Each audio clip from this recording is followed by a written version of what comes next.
Part of what brings me so much joy in my job is being able to bridge these realms of the seen and unseen, of the rational, irrational, of the magic and the scientific, of the pragmatic and the woo-woo. It's what we do in the clinic. That's really what we're trained to do as practitioners. I'm Michael Max, and this is Geological. I see this all the time in clinic. Actually, I hear it. The list of a patient's shortcomings, the bad opinions that they have of themselves, the places they feel broken, or perhaps the places where others told them where they were broken, flawed, or did not measure up, and they believed them. Often people come to see us because they feel broken. Their uterus doesn't work the way they want it to. Their body does not fit the image they have of it. And the beauty filters on social media, well, that just throws kerosene on that fire. There are a million ways we come to having a poor opinion of ourselves. We look different, or talk different, or think different from those who we admire, and so it's easy to blame ourselves. But that self-hatred can only be tolerated for so long before we go looking for scapegoats in the world that are the cause of our own self-induced harm. There are plenty of causes to join that will help you to change the outer world, but that will never, ever get at the source of the suffering, because that source of suffering is our own tender human heart, and the source of that suffering is what we believed about ourselves and about the world in which we live. While there are those patients who think they have it right and everyone else has it wrong, they are more rare because mostly they don't think they need help. But the people that visit you in your clinic, they are more likely to have a rosary of flaws that they recite to themselves and an ongoing litany of focus on their deficiencies. Perhaps you do it as well. Meditate on where you're wrong and need to fix it to make it right. Endlessly worry the future or regret the past. It's a curious, self-reflective loop of consciousness that distorts our perception of the outside world and at the same time leaves us powerless in the thrall of self-imposed limits. Positive thinking is not the way out of this puzzle box. Going up against the tidal forces of habit and belief is like trying to swim against a riptide. It will successfully drown you. But like encountering a riptide, the thing to do is swim parallel to the shore.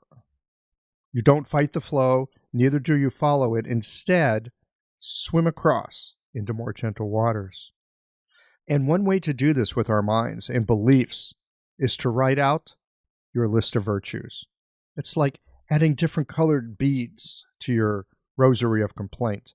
Something that sparkles a different kind of shine, because habit is powerful, but it's stupid.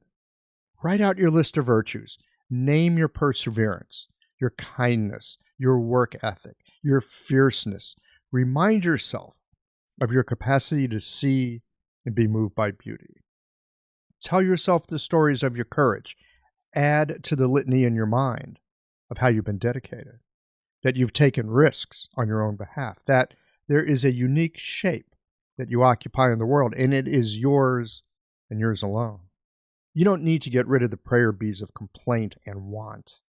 Who knows? Maybe they contain an unexpected, unexplored virtue. Life is surprising in that way. But do add to your litany of worry and complaint the virtues that you can stand up for.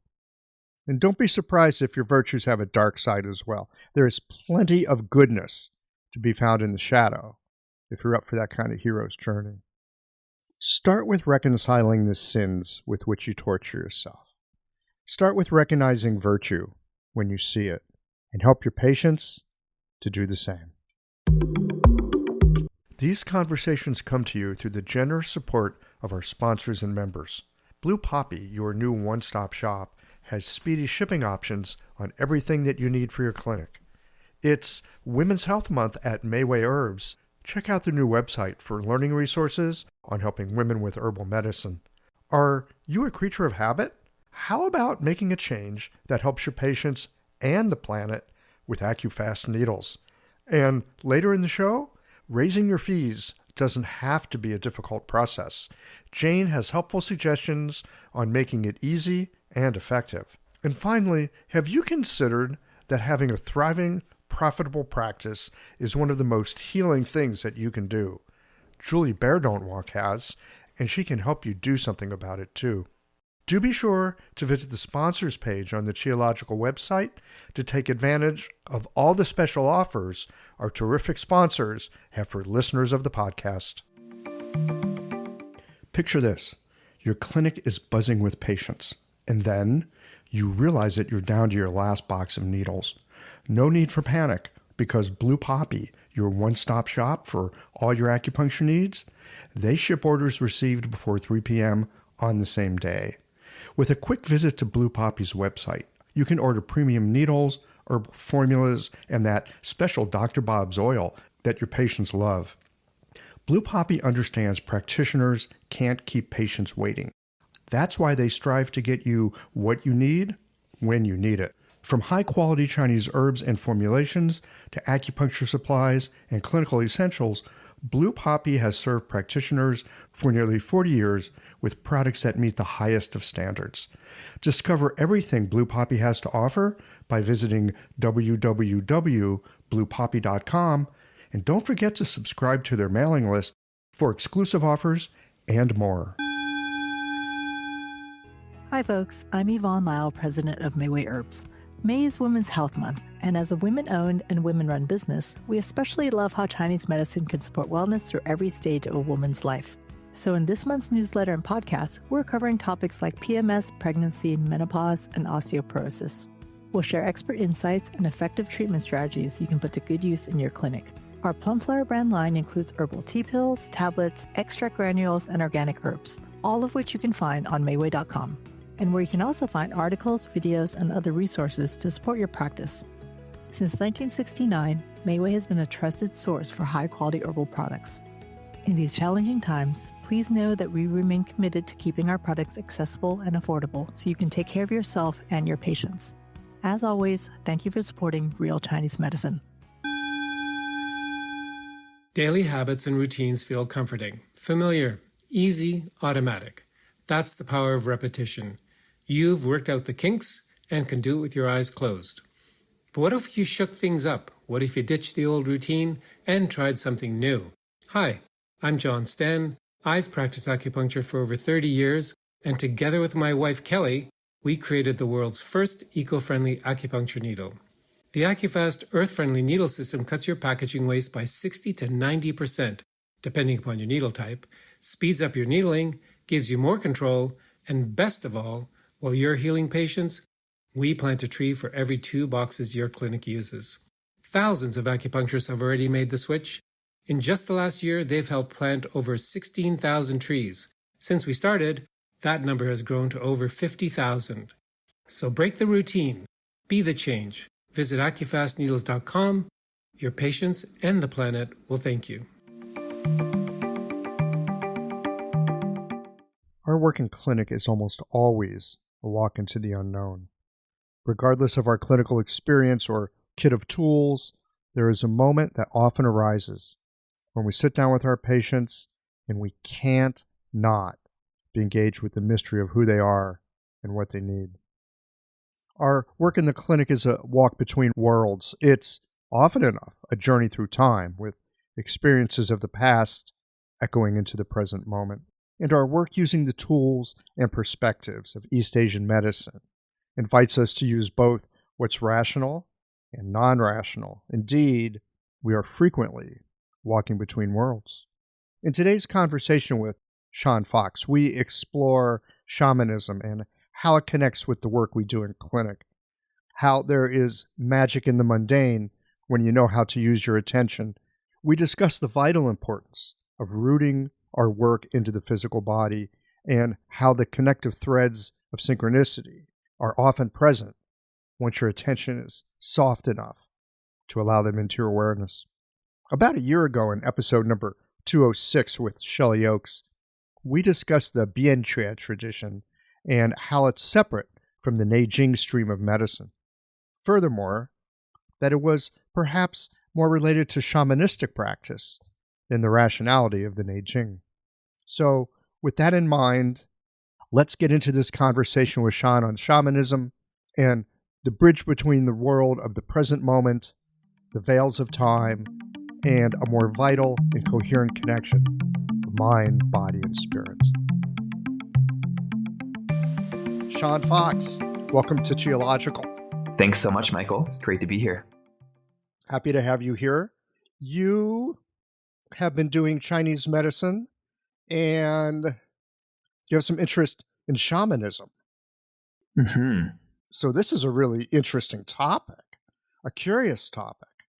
And I'd like to begin with, as I often begin, like, how did a nice guy like you find your way into Chinese medicine in the first place?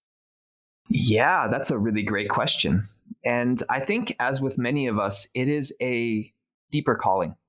I know in my particular case, I was really interested in Qigong to begin with. Mm-hmm. And acupuncture hadn't even really crossed my mind. I think it came to a place where I really tuned in with my purpose. And when I really took the time and tuned in with my purpose, it really raised the question, what's your next step then? If you're a healer, because that's what really arose within me, what's your next step? And so I knew I wanted to study something in the energy arts. Qigong, I'd been playing with for about, 8 or 10 years at that point. Mm-hmm. And the idea of medical Qigong really, really spoke to me. And so I looked for a program and couldn't find anything that really suited my needs. And so I thought, well, why not go for the acupuncture education? It's like your baseline Chinese medicine education. And who knows, maybe I'll fall in love with the needles. Maybe you'll find something in there. Yeah. Yeah. I love what you say about first getting clear with your purpose. I hear so many people. In fact, I've got a young person at home now at the age where we're thinking of college. And one of the things that I don't hear anybody asking her is, well, what would you like to be able to do 5 years from now? Not what you want to study, not what you want to learn. What would you like to be able to do 5 years from now? Mm-hmm. And when I hear you talk about getting clear with your purpose, that just, I mean, it really rings a bell for me. Again, I'm watching it unfold in a young person in front of me right now. And I think for any of us, we often have questions, we often have problems, and we're looking, how can I solve this problem? And here I hear you say, well, what's your purpose? What do you want? Where do you want to get to? Mm-hmm. I personally find intention and purpose to be primary. Otherwise, why are we doing this? Well, it's a good question. You just brought up another word that I was going to say, curious isn't the right word. I recognize I don't understand it like I thought I did, which is intention. Mm-hmm. I hear it all the time. I used to think I knew what it meant. And these days, I'm not sure what it means. So when you say intention, I'd like to know more about what you're thinking. Intention is really that force that brings things into being. In certain perspectives, like in the Carlos Castaneda, Don Juan shamanistic perspective, intent is the force that brings the universe into being. It's the force that holds the universe together. And so as a microcosm of that larger expression of consciousness in the universe, our intent is really our focused energy towards bringing something into being, whatever that might be. And I think that's one facet, because I think as with so many words, we can say the word and there can be so many layers of meaning. There can be a lot in the semantic sphere, but it depends maybe what we're talking about in what context. So intent is a very big one. And, we talk about the intent to heal or the intent to cultivate, or there's a lot of layers to it. So when I hear you talk about intention this way, it's almost like an incantation, like calling something into being. Mm-hmm. An incantation is certainly a big intention put into practice. Say that again. An incantation is a big intention put into practice. put into practice. Exactly, through vibration, right? Our voice is really the most powerful instrument we know of in the world. Our voice is able to carry our intention. Our voice is able to make such a broad range of frequencies and sounds. It's an enormously powerful instrument and tool that I think, especially in this day and age, isn't maybe given the credit that it deserves and given the space that it potentially can be given to help facilitate healing and help facilitate spaces of healing. So healing and spaces of healing. Those are two really different things, aren't they? They are, and yet, as with many things, they're intimately entwined. Mm. I think, especially in modern medicine, a lot of times the space for healing is not also given the credit that it deserves, because we can speak of bedside manner in doctors, or we can speak of, making people feel comfortable or welcome. But there's really something to setting up that space for healing to happen, Hmm. because ultimately it's the person's own body, it's the person's own being that does the healing. We can stick needles in people, give them herbs, say nice things, ask poignant questions, but in the end, it's this being's own body, spirit, that does the healing. And so by setting up spaces for that are conducive to that, I think that's a huge step in the healing process. Yeah. I think about I visited an emergency room with somebody recently, and that is just full of equipment and bright lights and computers and a whole bunch of human beings that are just at the edge of their capacity, Mhm. just in terms of stress and things going on. ERs, right? I mean, they're very difficult. People having very difficult moments when they enter something like that, Yeah. and there's so much technology in there, which I found not particularly reassuring. It's not exactly an ideal space for healing to happen. It's not a great space for healing. It might be a great place for survival, Mhm. but yeah, healing is a different thing. So, tell me a bit about how you set your space up. What kind of space do you have? What kind of invitation are you offering Mhm. with the space for the healing to occur? So for me, I've worked in all sorts of spaces. Sometimes I'll visit people in their living room, and I do my best to set that space, that bubble of healing in that space. But when it's ideal for me, honestly, the comfort and safety of the person, for a person's body and being to be able to drop into a sense of safety and trust, I think is primary. Mm. So in my space, I do set up a big altar, that is primary in my office. So there's some crystals and a few statues of deities and singing bowls and various things. As far as the person laying down, I've got basically a crystal infrared mat that people lay on, which probably a lot of practitioners do, a lot don't. And just right So, is this like a biomat it's basically a biomat ish. ish? It's got a little jade in there. Yeah, not the brand, but the same idea. Hmm. They're actually it's on a sound table as well. So there is a lot of different levels I think that we can bring to the process of healing and the process of space creation. So within that, there's my office, there's an altar, there's a really cozy table for people to be on. But part of space as well is also spiritual space. Mm. Sets a context and holds a container for that.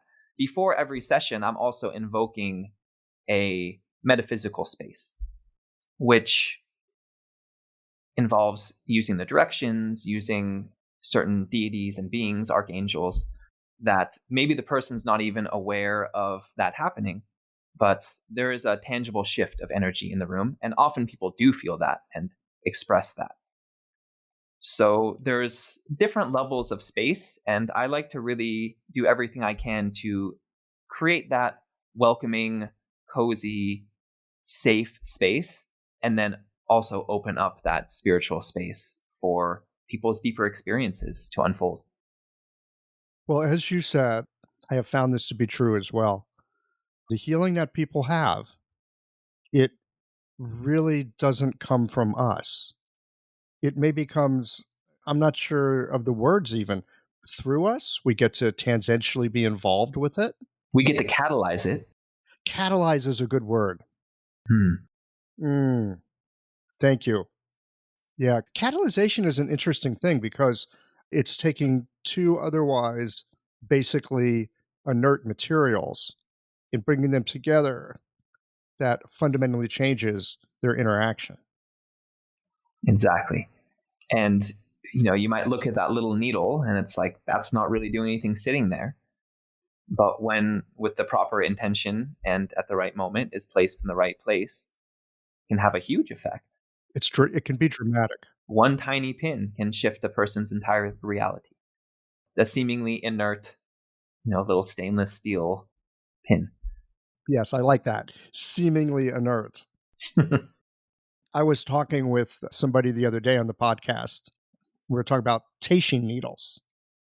And he said, well, they're not inert objects. And I thought, oh, well, now that you mention it, yes, they're not, are they?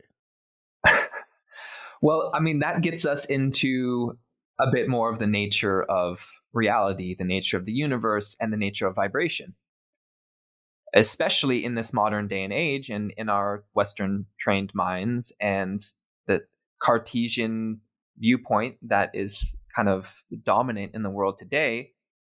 A piece of metal is an inert object. Yes. When we take it to the quantum level, when we take it to what we know to actually be happening on a atomic level, subatomic level, that is a vibrating piece of energy. And so we use this energy field to interact with another energy field. And I think that's closer to the reality of what's actually going on, even if that's not what we're necessarily seeing in that moment. It's an inert, non living object. Well, it's also a vibrating field of energy. And in a way, you could say that is alive.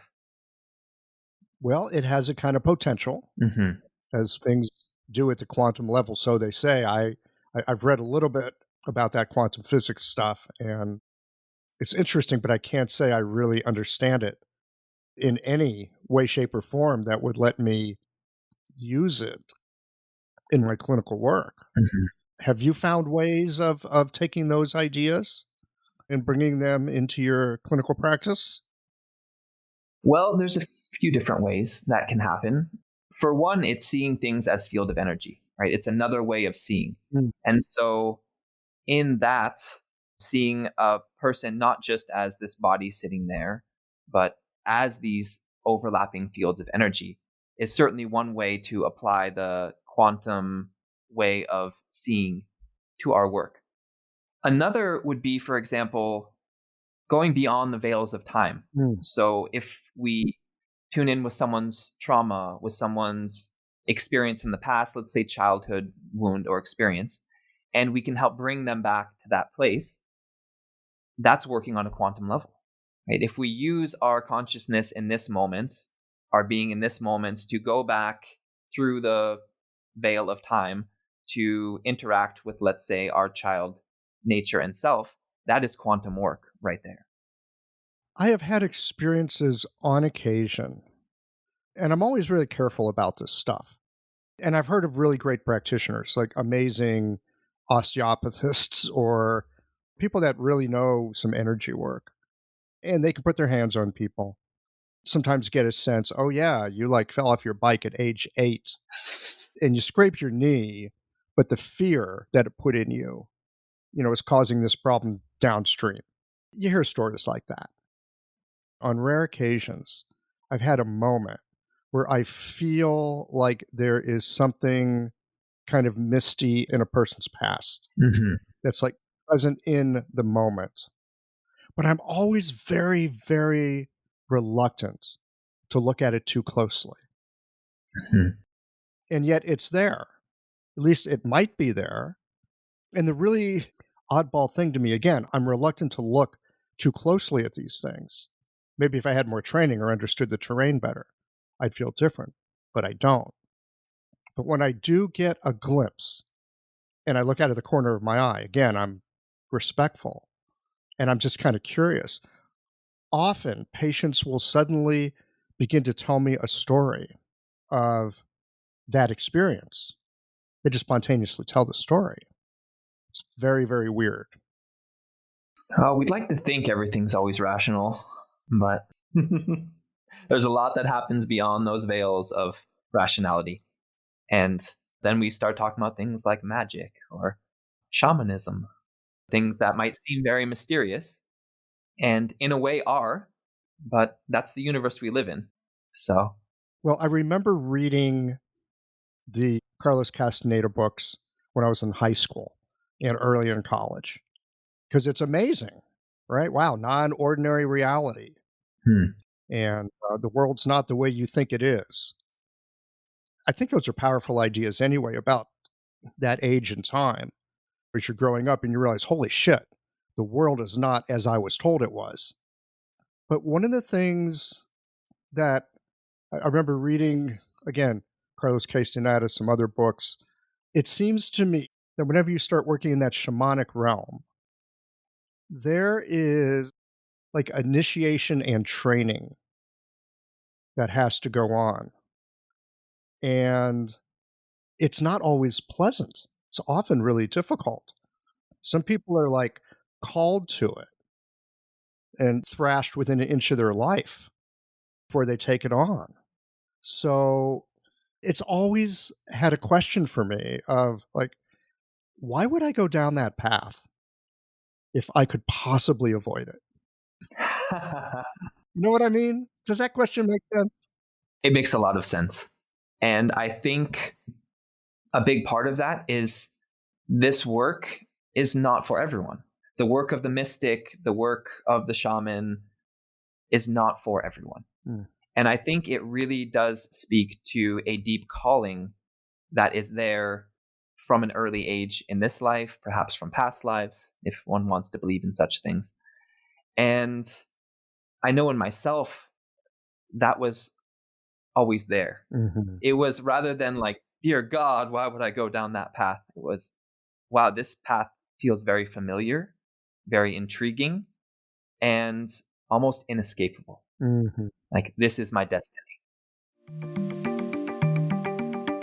This episode is brought to you by Jane, the clinic management software that honestly just makes running a practice easier.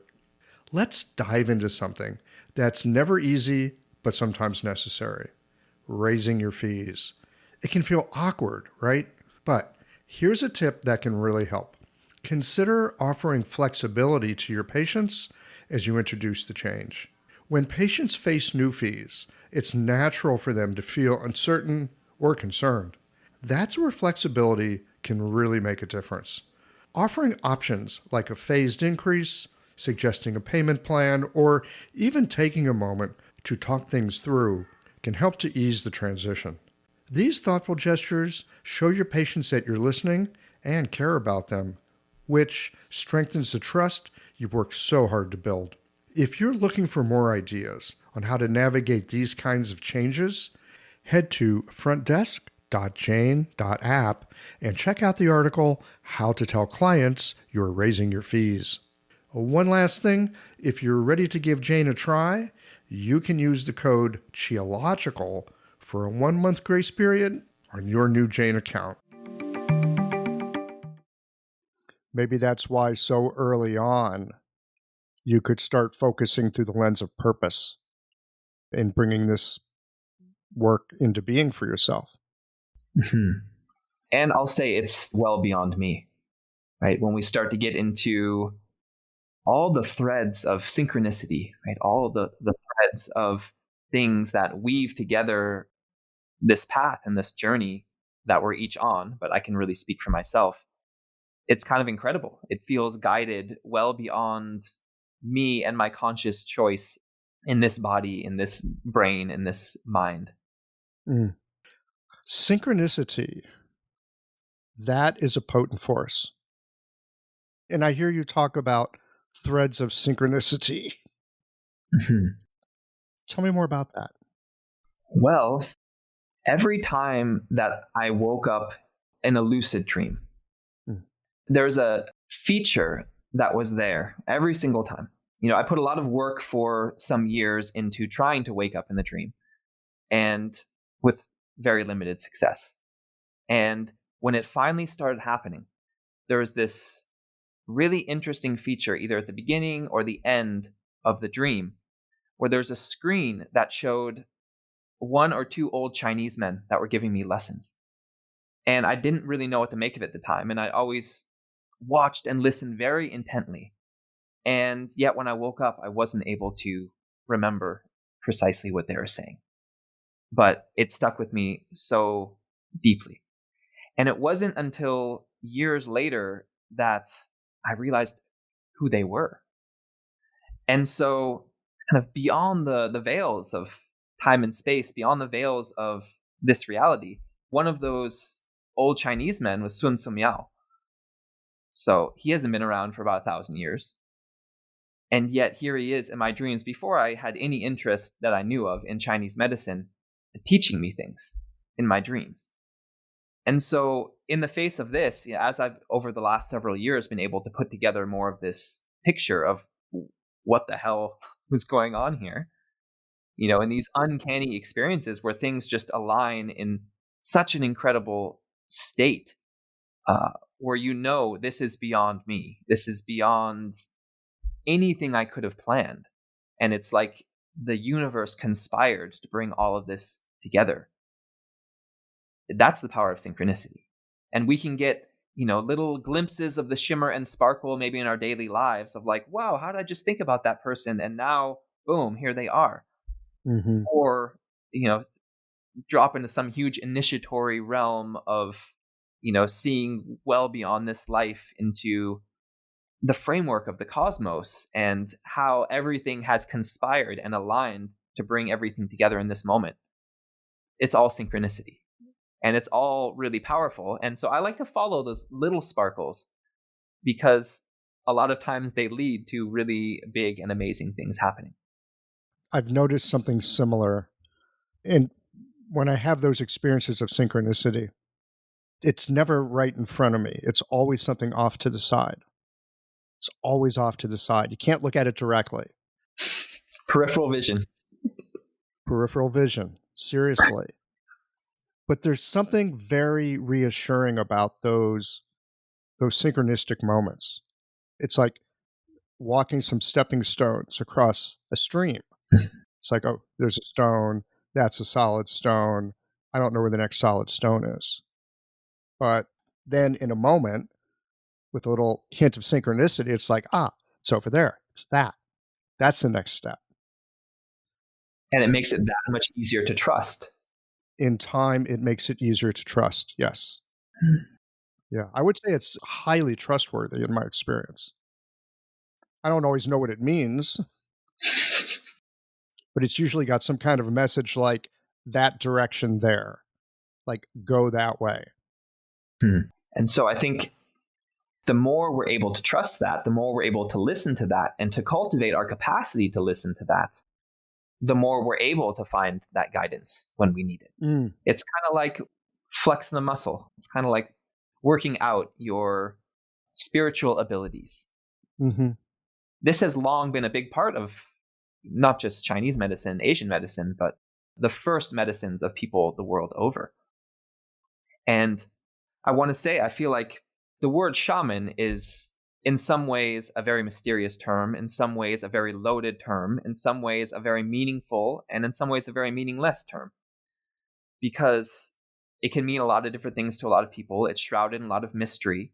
It originally is a obscure Siberian word that has come into the common vernacular, I think speak to the first medicines of humans. There's an incredible similarity between the first medicines that come through the first peoples, the indigenous peoples, the people connected to heaven and earth, the people that pre-civilization living in tribes, living in the original ways of people, depending on our environment. And depending on what is taking place in that environment, what are the factors, what are the animals, what are the plants, these medicines are going to come through differently.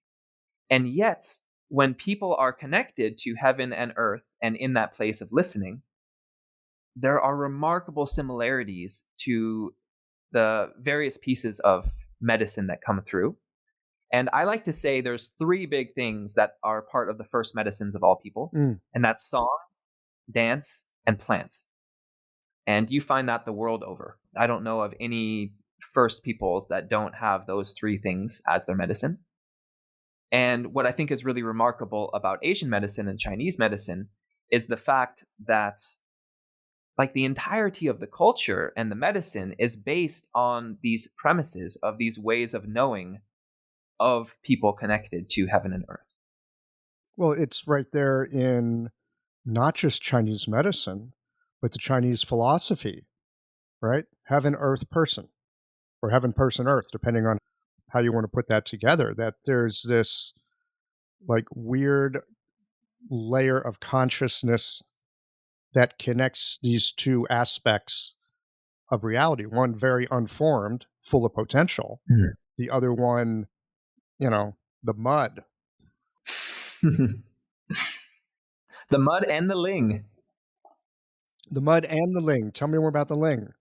So I remember it's long been a mysterious thing to me as well, ling, because I remember being in school for Chinese medicine, and I remember it was first semester going in points class, and some of the points have the word ling in them. Mm-hmm. So I remember the teacher doing his best to explain, well, ling, it's like the more yin part of spirit. And that's really all he had to say. It didn't necessarily feel like it was coming from an embodied place of understanding, but maybe something that was read in a book. And so as I've dropped deeper into this practice and really tuned in with what was I actually cultivating for years before I even got into Chinese medicine? What is taking place as I've gone through initiatory experiences, as I've gone deep into caves, as I sing with the ocean or with trees or with canyons?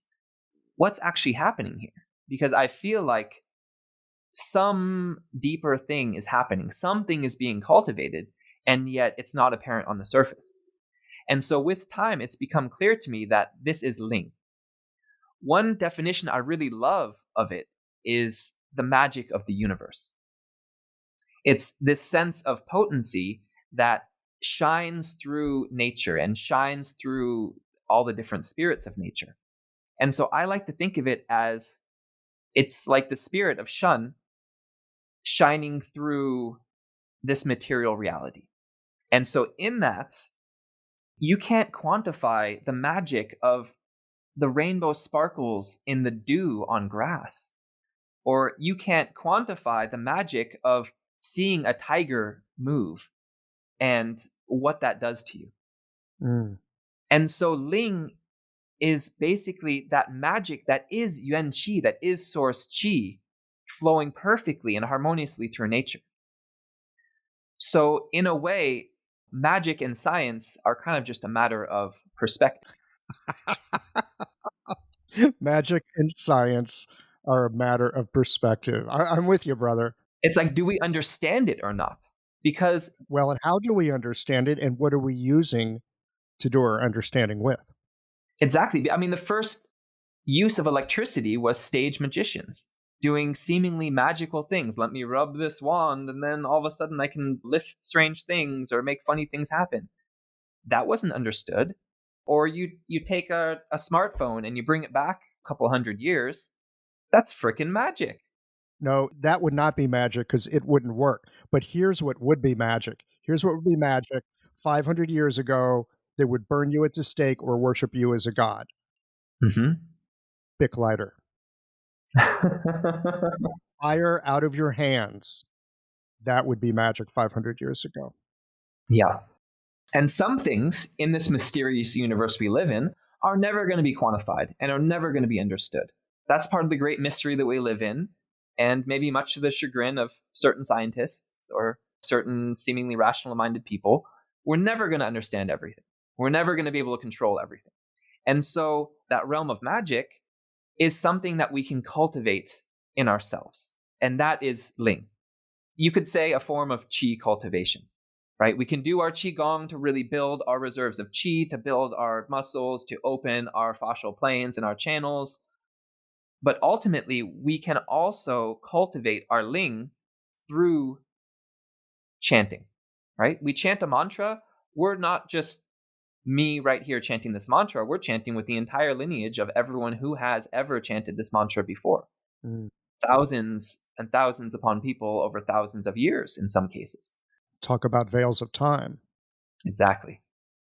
So, are you familiar with the character Ling? Do you know what it looks like? I am, yeah. It's pretty cool. It's pretty cool. So, you've got two shamans at the bottom, Yep. There are three mouths in between. three mouths, the people in between, and they're calling the rain down from the sky. Mm-hmm. And yes, this is often translated as spirit, not like Shen spirit, but like spirit. When I think of how that character is used in other Chinese words, it's spirit like something's lively and has spirit, Mm-hmm. like a song is lively and has spirit, or a dance has a liveliness, or you see a great athlete in the midst of doing what they do, they're very linghua, right? They've got a very ling movement. Yeah, it's transcendent. I hadn't thought of it as a sense of transcendence, but I think that's right. That sounds right. It's transcendence in the physical realm. Mm. It's when we see that sparkle in the child's eye, we see that nectar dripping off of a flower and that shiny color. It's these things that we can't necessarily quantify, but it's seeing the transcendent spirit, the Shen, through the physical, Mm. through that pure expression of Yuan Qi, of Source Qi. I want to come back for a moment to rational and non rational. Hmm.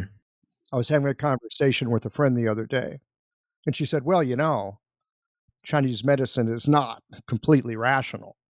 There's a big part of it that requires us to use that pattern making right side of the brain. Doesn't really use language, doesn't use logic. It's quite ling at understanding pattern, not a rational process. And yet we also use rational processes. We also use rational processes as we do our work. We use them both. And I think about, since you brought it up, Carlos Castaneda's work, where at one point Don Juan is explaining to Carlos, you've got everything here, that's the known, and then there's everything else. And there's those two worlds. And if we look at that scientifically, to the brink of our modern scientific understanding, we know that there's way more energy in the universe than what we can see. About 90% more. Whether we want to call it dark matter, dark energy, I don't know. It's there. We know it's there. Otherwise, physics doesn't work. We know it's there, but we don't know what it is. Exactly. And within that, then you take that smaller piece of the electromagnetic spectrum, what we can measure, and what we can actually see with our eyes and hear with our ears. It's tiny. It's another tiny fraction. So when we look into what we can actually interact with rationally, we know it's actually only a tiny portion of what's happening in the universe. And once again, much to the chagrin of people that like to believe they're being entirely rational in the way they view the world, there's always going to be that element of the great mystery. There's always going to be the unknown. And you know what? That's effing scary sometimes. So the human mind loves to place that semblance of rationality on everything that we do.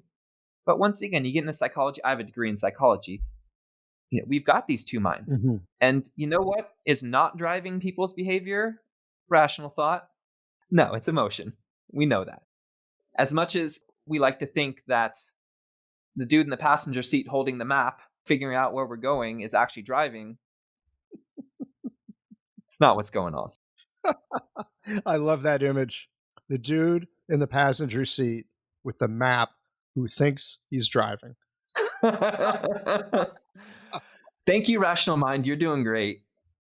So you mentioned the electromagnetic spectrum, which to me, there's this really oddball, curious yin yang thing with it because, on one hand, it opens up an entire world to us. all the things we can see, all the things we can smell, taste, touch, think even for that matter, maybe. So it opens a world, but at the same time that it opens a world, it blinds us. It effectively blinds us to everything not in that spectrum. That's also present. Mhm. And we know there's a lot of it, whatever it is. So I'm curious with your training, your experience, how to work with those two aspects, what we can see, what we can't see. The part that is rational, the part that is irrational, and yet has something to say. Is there a way to connect these up? Is there a way to get these talking with each other? Or are they separate worlds and we just have to walk in two worlds? I think that is traditionally the idea of what a shaman is a walker between worlds, Mm. is someone that bridges these realms of heaven and earth. Mhm. And personally, what I love about my job and what part of what brings me so much joy in my job is being able to bridge these realms of the seen and unseen, of the rational, irrational, of the magic and the scientific, of the pragmatic and the woo woo. It's what we do in the clinic. That's really what we're trained to do as practitioners. Maybe less so in the field of TCM straight up, but we're still, that's part of our training. Is here are these frameworks, here's the 5 phases, here's the 6 levels, here's the Zhang Fu, here's all the things, here's all these patterns. Great, pretty rational. Wow, okay, these are patterns that have been established and recognized for thousands of years. Super. And sometimes you're in the clinic, all of a sudden, Hogu is screaming at you. There's something going on there. Mhm. And that's not necessarily coming from the rational mind. And yet we can hold space for both. And to me, that's part of that dance, is allowing that theory to be there, allowing that science to be there, but also holding space for the whispers of spirit, holding space for the messages from the patient or the client, holding space for whatever the heck wants to happen that is going to move things forward in a good way and healing and find more flow. And I really don't see them as at odds. I just kind of let it move through me as a dance. Mhm. And I'll say this, I can get kind of out there, and yet I really need my practice to be grounded in the visceral, in the somatic, in the physical. That is an absolute need and requirement. So I consider it very synchronistic, very fortuitous that I was very early in my education in school exposed to and encouraged on the work of applied channel theory. And Wang Zhiyi Mm. and Jason Robertson came through my school and taught workshops, and I got to do them. And one of my favorite teachers did a lot of the channel palpation clinic. I consider that, pragmatically speaking, the most important thing that happened in my education is, if you're going to work on this body, feel the frickin' body. Feel the channels, feel the physical. What's in there? Yeah, Exactly. yeah. Exactly. And in that vein, I think as acupuncture students, it's very easy. I saw this around me a lot and also with inside myself. What the hell am I doing? I'm sticking these needles in. God, I hope they work. Mhm. Like, okay, this theory says this should happen. Oh, I hope it works.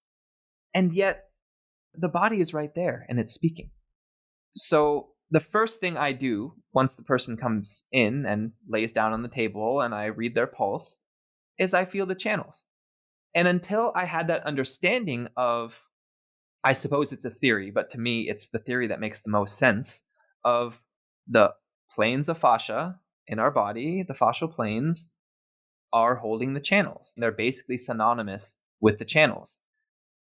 Oh, now I have something to work with. Now I have something to sink my mind into. Now I have something to sink the needles into, quite literally. And when you then get into the nature of what is fascia, well, fascia is connective tissue made mostly of collagen. What is collagen? Well, it's actually a crystal. So what is the fascia then? Oh, it's a fluid semiconductor crystal matrix that runs through the entire body, holding everything together. oh, it's not only electrically conductive, but it's piezoelectric because that's how crystals are. Wait a minute. Oh, where's most of the water in the body? Ah, yes, it's held within the fascial matrix. Oh, wait a minute. That triple burner, the pathway of the fluids? Oh, okay. Oh, you mean there's actually 3 chambers? There's actually 3 jiao that are distinct fascial compartments? Oh, wow, okay, I guess some of this makes sense. So to me, coming into that realization was incredibly beneficial for my own understanding of the practice, my rational mind, because as spiritual as I am, my rational mind, it needs to understand to some level, even if it's like, okay, that's beyond understanding. But I figured with something like the mechanism of acupuncture and a lot of these things, there's got to be something. And the endorphin theory is not working for me. The just pop it in and hope it works thing's not working for me. No, we're talking fascia here. We're talking something visceral and important. So getting my hands on the channels immediately and seeing where things are blocked, Hmm. that is a pragmatic and rational decision based in science that I'm doing, and yet also opens the door to, oh, what is that? Wow, is there some sensation that arises in myself or the client? Is there some message that comes through? Is this point speaking really clearly? That's all there when you actually get your hands on the person. Never mind just the act of connecting somatically with this being in front of you. To me, that is a huge and important bridge between the seen and unseen, the rational, irrational, is start with the body, listen to the body. Having a thriving, profitable practice is one of the most healing things you can do as a healthcare practitioner because a robust business is the ultimate expression of vital chi. And that's the heart of our medicine. I'm Julie Bairdontlock, and I help practitioners grow nourishing, profitable, authentic businesses that embody the generative cycle of Chinese medicine. This isn't about all yang all the time. It's about expanding your own internal capacity, growing collaborative relationships with your patients for ethical patient retention, and marketing as an extension of this medicine, not a necessary evil. You already know that everything is connected in your patients' lives and bodies. The same is true for your business. When we align your systems, your schedule, your pricing, and your offerings with you, we create flow, which means more spaciousness, more impact, and more joy. When you are in the flow, fully resourced in terms of chi, time, and money, your business becomes a source of healing, not just for your patients, but for you. Let's grow something rooted, radiant, and real. Visit lifeflowconsulting.com to learn more. I love that you use the phrase that going to the body this way allows you to sync your mind into the body. Hmm.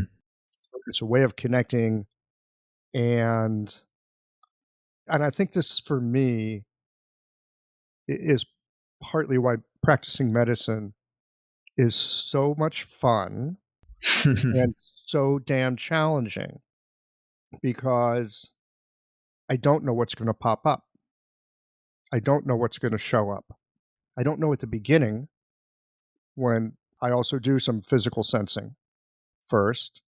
I have no idea where I'm going to be led. I have no idea where I'm going to put a needle. I've got ideas in my mind, but those are ideas. I've got theories, but that's a story someone told me. What actually shows up? I had an experience today. It was surprising. I'm being inquisitive about some points. There's one point that liver 4. I don't know why liver 4, but it was liver 4. And I just put my finger on it. It's like, I think there's something going on here. What's going on here? I put my finger on it.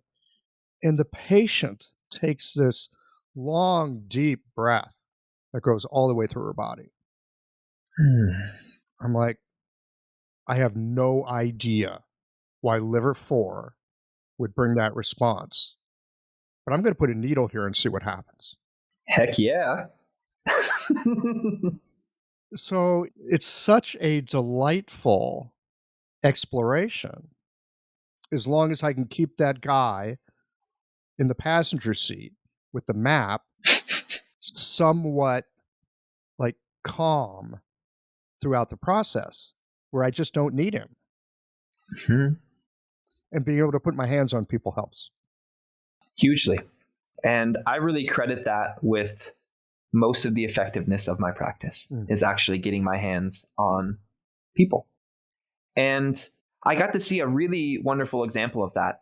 After I held my first retreat last year, I'd been exchanging with amazing acupuncturist in the Ashland area. And she actually went to school in Hawaii. I guess the school is now closed, but it was Taoist lineage, whatever Mm. 17th generation Taoist nun. I don't know, but she seemed amazing. I never got to meet her. They didn't learn palpation, but there was things like incantations and mudras and things that they were at least exposed to. So we'd exchanged, and I'd gotten some pretty decent treatments from her. It was pretty good. She comes to my retreat, and we do a lot of the channel palpation. It's really about cultivating that embodied awareness and understanding of the channels. And so the next time we trade, a few weeks later, she says, "Any requests?" I'm like, "Palpate my channels." And so that session and the next two were like 100 times better than anything that had ever happened before. And I really got to see the one big difference was the channel palpation happening. And I finally got to experience that in myself. And it was very heartening. It was very encouraging and, really felt affirming. Mm. So, again, I'm a fan of putting my hands on the body. And channel palpation is something I've also spent some time with. I had a chance to spend a little time with Dr. Wang Jui as well. Mm. Just watching him put his hands on somebody with the kind of intention to listen through his hands. It's remarkable when you're in the room with somebody who is masterful at what they do. Mm. There's all kinds of stuff you are exposed to. And just talking with you today, thinking about the channels, these fascial planes, these piezoelectric, semi-flexible crystalline structures, I wonder how much, I'm going to throw this out as a question. I wonder how much other information is contained in the channels, in this fluid conscious matrix that we just don't have access to unless we put our hands on people or unless we put a needle in and then spend some time listening with that needle. Well, they talk about how our traumas, our stresses, all of these things are trapped in our tissues. Mm. And it's in the fascia. They say that water has memory, or we know that water has memory. Where's most of the water in our body? It's in the fascia. It's held in this matrix. So I think the ancient Chinese did a really, really remarkable job of mapping out these channels, not just in their physical location and flow, but also in where in these channels, in what areas, in what points are these different kinds of emotions and these different kinds of traumas stored. And so, coming from this ancient way of seeing, this more shamanic way of seeing that was, I would say, more commonplace in the ancient way in people connected to heaven and earth, being able to then refine that and expound upon that and experiment with that for thousands of years upon that ancient way of knowing is such a treasure. And to be handed the legacy of these maps, to be able to work with people in real time now, getting our hands on them, but also with these structures and theories and all these tools that we've been handed down is such an enormous and remarkable blessing. And that's why I'm so passionate. So my practice is called Shantara. So it's spirit of Tara. And it's really about helping bridge this ancient way of understanding, this ancient way of healing, song, dance, plants, into the modern understanding, fascia, connective tissue, Chinese medicine theory, anatomy, etc. Because I think both are incredibly powerful in their own ways. And when we really help in our hearts, in our minds, in our clinics, bridge that ancient way with the modern day, that's powerful. Yes, seemingly impossible things can happen in an acupuncture clinic. Yep. It's absolutely amazing. It's remarkable. It kind of brings us back to the beginning of our conversation, talking about how it's the person in front of us who's doing the healing. Yeah. And so I say, why not bring everything that we can to bear on that healing, from the creation of space physically to listening to the body somatically, to utilizing these amazing tools of the medicine that we're given, from massage and Tui Na and needles and herbs and moxibustion and all these things. And then there's a lot of other layers, because ultimately, because it is the person that is healing themselves, it is the person's body and subconscious and spirit that is healing themselves, there are ways to help that. So we know when people are able to drop into lower brainwave states, that is a place where, quote unquote, the healing happens. Mm. So there's a difference between popping some needles in someone real quick and be like, okay, I'll be back in 20 minutes, and kind of leaving them to be, and then the power of presence. So in that presence, just being there and breathing is something. But you mentioned incantations earlier. Incantations I find to be actually a very powerful part of my practice. And I've kind of wondered why sometimes.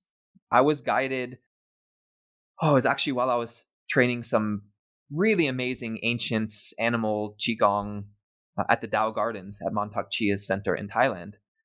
It turns out, I found out many months later, one of the 8 immortals who are invoked everywhere there came and whispered on my ear. I put in the needles in someone, it was their second session, and this little voice comes and says, sing this mantra. I'm like, oh, been carrying this a Durga mantra, so actually a Hindu mantra, been carrying for many years, very long. And so I'm like, well, okay. And what happened when I chanted it is I could feel the vibrations of my voice resonating not only in the needles, but also in the crystalline matrix of this person's body. So I realized, on a pragmatic and tangible level, you can use the vibrations of your voice to move energy in the channels. That's a thing. Wow, that's cool. On another level, I then learned the overtones and harmonics of the human voice actually help us very naturally drop into lower brainwave states. Mm. So talking about space, if we can somehow create space, a sound table can also really help with that too. Singing bowls, all these different vibrational tools can really help people drop into that place where the healing does happen. Drop into maybe alpha, delta, theta brainwave state, because that in itself is potent. The power of the human voice. I'm thinking about something as simple as a kind word versus a harsh word, and how that is received by another person. You can totally change somebody's physiology with a kind word or a harsh word. It's simple. It's actually simple. Yeah. And so, yes, using our voice in clinic, in practice with intention. I naturally talk in a fairly soft voice in my clinic. Good bedside manner. Habit acquired over the years, mostly to keep my own nervous system calm and present in the face of, what the hell am I doing here? Right? Because the pressure is always on. We're supposed to do something. We're supposed to be helpful. I found over the years, I've developed ways of speaking and ways of using my voice mainly to help myself. It turns out it's helpful in creating a space in the clinic for the patient to calm down as well. We can call that nervous system co-regulation. That's one thing we can call that. Yeah, it's really powerful Mm-hmm. and actionable and practical and tangible. Anybody can begin there. Yeah. And how do you know it's working? because you, as the practitioner, aren't flipping out. Job number one. Job number one. Don't flip out. Don't flip out. I mean, we're laughing about this because we've both been there. And I suspect people listening to this conversation are nodding their head. Yes, I've been there. But that is the beginning, in many ways, is how we regulate ourselves and how we are with ourselves. And that can have a huge impact. That's creating space. Is what is the resonant field of our heart speaking? Because it's always going to be speaking something. It's always going to be holding some kind of space. And is it going to be calm and present and trustworthy? Or is it going to be something else? That's really our decision and part of our cultivation. So what you're saying, if I'm hearing you correctly, there is no way for us not to be creating space. The question is, what is the space we're creating? And how conscious of it are we? Mm-hmm. It's been very interesting sometimes in the space created to see how sometimes seemingly the most ethereal or the most woo-woo thing has the biggest effect. There's a couple of treatments that come to mind. A really big one, I'm treating my roommate, and he's got this headache, and he told me afterwards, I'm really working in the Tai Yang, especially. And he said through the whole treatment, the chanting, everything, like his headache is just pounding and getting stronger and stronger and stronger through the whole thing. And he just feels it filling his whole body. And at the end, I come through with smudge. So I have sage, and in this case, it was an owl wing I often use in my practice, barn owl wing. And so I come through at the end over his crown, over his head, with the sage smoke and the wing. And he said, as soon as I took the wing over his head, he said he felt the entire headache, everything just drain out from the top of his head, out through his feet, gone. And so it would have been really easy after this hour-long treatment to just not do that, to not even think about it. And yet it was that tiny, seemingly insignificant sweeping through his field, not even touching his body, that shifted everything. And I've seen that happen with, I use shakers and rattles in my practice quite a bit because that's a really powerful way to move energy. And those vibrations are meant to shake up, stir, and move energy. And kind of similar thing. Wow, my headache was getting stronger and stronger. And then you came by with a rattle, gone. So sometimes these super spiritual, woo-woo, mysterious things are actually having a very pragmatic and tangible effect. And I like to think of that as, while we're grounded in the somatic experience of the fascia and the body and the bones and the organs, we know that crystals have fields. If we have a quartz crystal, that has a field around it. We know that the toroidal field of our heart is actually pretty large and is affecting things around us. So different ways that we're able to impact the field also really works and trickles back down to the body.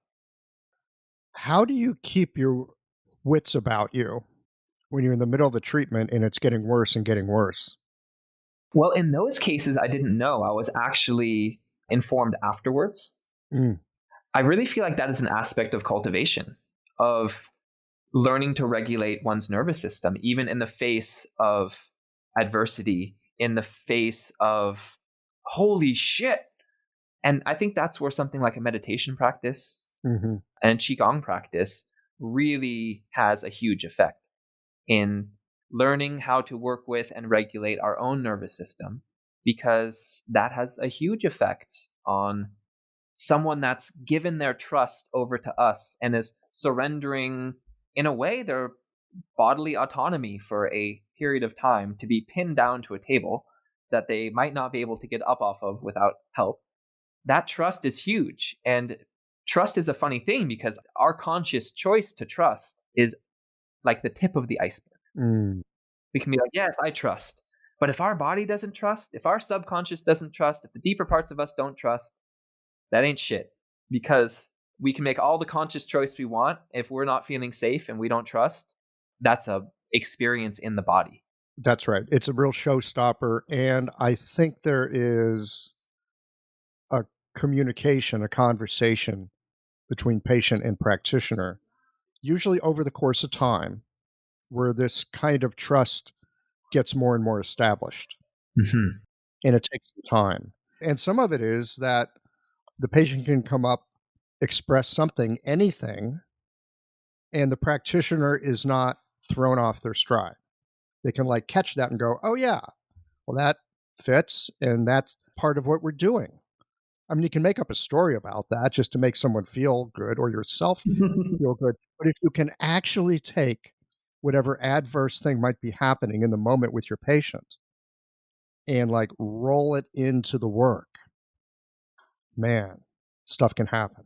Yeah. Hmm. And trust, I like to think of it like a plant. You can't make that plant grow. You can just give it the conditions that are amiable to its growth.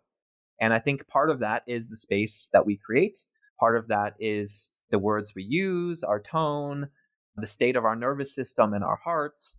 There's so many different things that we can use to help create that space of trust, but it's paramount in the healing process. You don't trust doctor, not much going to happen. Or bad things will happen. Right. There's that. Okay.